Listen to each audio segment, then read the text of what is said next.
Hey everyone, back again for another video. So in the previous video, we went ahead and we built the fixture for the turbo manifold for the Del Sol behind me here. And with the fixture now being built, we can go ahead and start constructing the primaries on the exhaust manifold. So fixture is here on the table. Move these Evo collectors out of the way. But we have our fixture here, and we have some of the pieces of pipe that I pulled out and was playing around with some primary designs just to kind of see what would fit and what's going to work for this manifold design. So the only point of contention that I really have is this port on the collector here, is that is the closest to one of the radiator fans, and the point that I kind of have to pay attention to make sure that I don't end up running the primary into the fan. You know, hot metal parts, plastic, not the best recipe. So I guess that does it for the preliminary explanation, and now the only thing to do is to go ahead and start building the primaries.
We have 3 out of the 4 primaries built for the Del Sol manifold, and I pulled the mocked up manifold off of the fixture and put it in the car. And we see, as I talked about early in the video, we have one point of contention here to the radiator fan, and the other one is the AC condenser. As, if you remember when I talked about this car initially, this car will be retaining air conditioning. So I have to make sure I don't run the primary into the compressor, and I don't run the primary into the fan. So I had gone ahead, and I have I have one pre-cut piece at least. This is a 40-degree bend, and let's look and see what our clearance to that fan is down there. And if I put this on to the collector, where it will end up being, we have, over an inch to that fan, which it's going to be about as good as it gets, and that should be enough to create an air gap and not melt the fan. Going to the compressor, let me grab one of my long radius 90s here. Compressor clearance. If I run this pipe down that way, plenty of clearance to the compressor, and does not run into primary number 3, and it will still allow for clearance to tighten that fastener down. So, doesn't look like it will be the end of the world to build this primary, but there obviously are a few considerations for building it to have it fit properly and not cause any undue issues with this car. So, I'm going to pull this back off of the Del Sol, put it back in the fixture, and we can start going on primary number 4.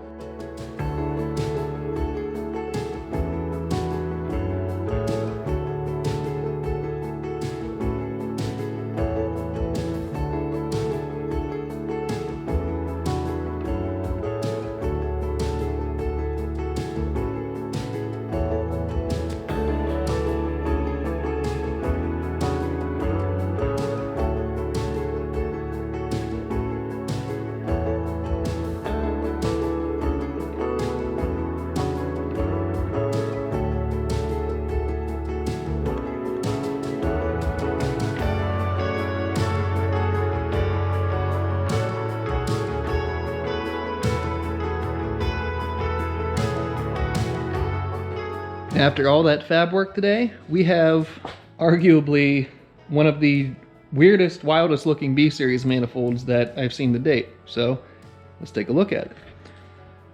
And there we are. Put the turbo on for posterity, and everything fits and clears nicely. I'll still have room in this pocket right here once the manifold sucks back. As you see, I do have my rough fitment in place everywhere. See a gap at the head flange, offset the collector there, but it's no matter. As we've gone over before, as you weld these pipes together, they pull and they move, and the position that they're in right now isn't exactly where they're going to end up when everything's said and done. But we have plenty of clearance to the AC compressor, plenty of clearance to the fan, and that primary is offset about 1/8 of an inch towards the front of the vehicle, but all is well there. So I have room for a downpipe in this pocket. Turbo fits in there nicely. It sits nice and level, and it still leaves clearance for our coolant lines, for the intercooler tube, for everything. So really happy with this, call it a great success. So now that the manifold is fabricated, the next order of business will be to weld it, which that won't be in this video unfortunately, but that's the next thing that's coming up. I also need to find where the wastegate's going to be located at, which it will be down in this pocket somewhere, but I don't want to position it just yet. I'm going to wait until the rest of the manifold is welded together, as this working with tighter confines and things needing to stay exactly where they are, I don't want to place the wastegate now, have the manifold shift and move as I weld it, and then have the wastegate end up hitting something. So when you're doing a custom manifold like this, order of operations is crucial, and that's the best order of operations that I've found to make this work as seamlessly as possible. And now that we have the manifold built for the Del Sol, there's one last thing I want to do in this video, and that is to begin putting the converter adapter into the Supra. So what we're working with here, we have a spacer. This is a factory Toyota spacer from a factory Toyota Auto that you need to use with this older style ATF speed converter adapter. And I believe they have changed designs, don't quote me on this, but I think they've changed designs where you don't need to run the spacer. You don't have a two-piece flex plate and flywheel just sitting underneath of this. Everything's kind of consolidated into one. But I have the older style, and I'm not spending money on a new style, so we're going to make this work. So the flex plate, as you can see, is an SFI flex plate, and I've gone ahead and taken the powder coat off of both sides of it. And this is the outside of the transmission side. This side here is labeled 1JZ, 2JZ engine side. And I like to take the powder coat off of these because with some of the cars that I've crewed on in the past, we've ran into issues of the powder coat causing the bolts to loosen, or at least that's what we theorize. So take the powder coat off, it's direct metal to metal contact, holds it in place, everything's good. So again, spacer, flex plate, those two are kind of self-explanatory. And we have the flywheel next, which is a pretty nice piece. It is all billet aluminum. It has a nub that pilots into the backside of the crankshaft, very similarly to how a pilot bearing would on a manual transmission car. And on the back side, we have nut inserts that hold the flywheel to the flex plate via a series of 6 fasteners. And we also have this bore here that allows the converter to pilot into the flywheel. And we have 6 bolts around. We'll only use 3 with this converter, but all that holds it in place, happy and good to go. So, all that long-windedness aside, went ahead and I have the back side of this. Actually, let me grab a flashlight. All right, we have the back side of the crank all prepped and ready to go. There's no pilot bearing in there any longer. You can see TC8 hiding up there. And this is ready for this adapter setup to go on there. So we're not going to go as far as actually putting the converter on today, as I want to dump the old fluid out of it and put some new fluid in, get it ready to go back into service. But we don't need the converter on to put these three components on. So here are the three hard parts, and then we have all the fasteners sitting over here with some red Loctite. We have 8 of these. They are 5/8 12-point ARP bolts that hold the flex plate and the little spacer plate onto the back of the crank.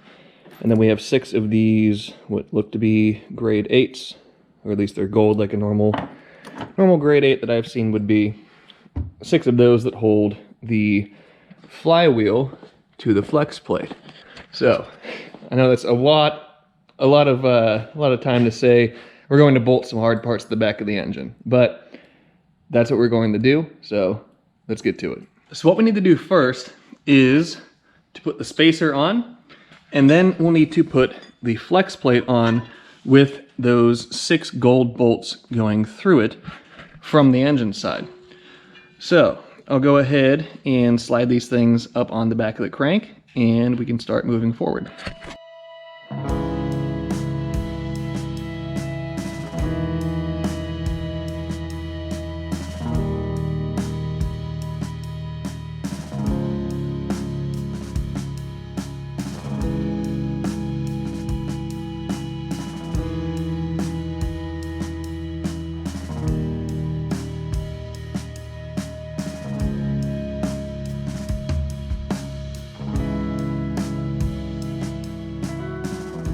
After I got to practice my low crawls there, we have the flex plate and the spacer all put on the back of the engine. And you might be able to see, oh, stupid light, that I put a little silver permanent marker mark on each one of the fastener heads.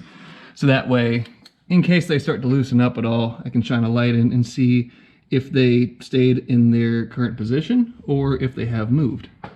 So now we need to put the flywheel onto the flex plate. And this is a little bit of a pain, but it's certainly doable because we have these 6 bolts that come from the back side, and obviously, like on the top here, can't easily get a wrench in to tighten those down. So you have to rotate the engine over as you systematically go through and tighten every single one of those fasteners. So a little bit of a pain, a little bit time consuming, but go ahead and I'll get it done.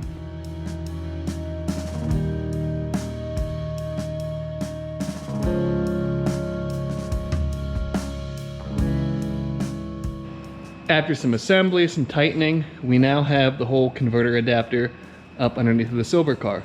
Let's look at it. So we'll start from this side. You can see the grade 8 bolts. You can also see my silver Sharpie marks, or silver permanent marker marks, not using Sharpies. On the back side here, or the engine side rather, on the actual back side, we have the converter adapter in place. We have all of our bolts where they need to be. And like we said before, on the inside we also have permanent marker marks notating that those have been torqued. I believe I torqued the flex plate bolts to 75 pound-feet, which is around 5 pound-feet higher than the specs that I found, but I usually go just a hair higher on stuff like that. It's a large piece of metal with a lot of centrifugal force.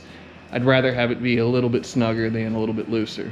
But all that is up in there, and the next order of business will be to put the converter here in.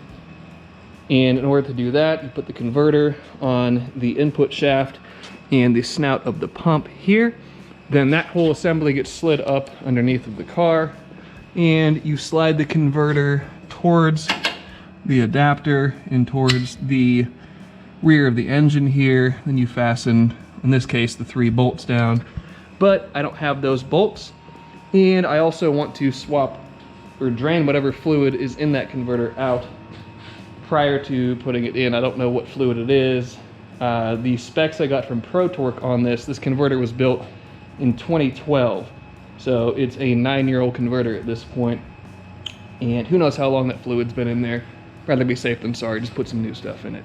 So now that that is done on the silver car, the next order of business will obviously be to weld the manifold on the Del Sol up. I pulled the turbo off so you can see it in a little bit more detail right here. Pretty happy with how that came out. I think it looks sick. But with those two projects wrapped up, I think that's going to be about the end of this video. So as always, until next time, be sure to subscribe, leave a like, leave a comment, and we'll see you then.